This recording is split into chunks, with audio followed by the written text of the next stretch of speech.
শুভ মকর সংক্রান্তি। বাঙালির ঘরে আজকে রাত্রে সাজের পিঠে হবে, তাই তোমাদের আজকে বানিয়ে দেখাবো।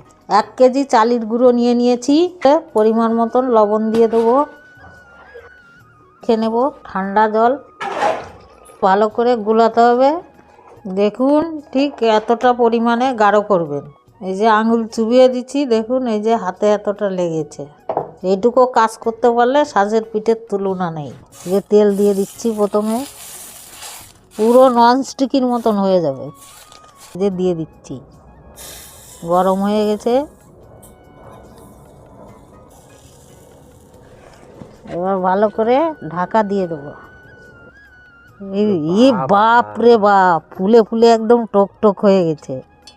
বাবা, খুব সুন্দর পিঠে হয়েছে। 100 পিস পিঠে খাবো, খুব সুন্দর হয়েছে।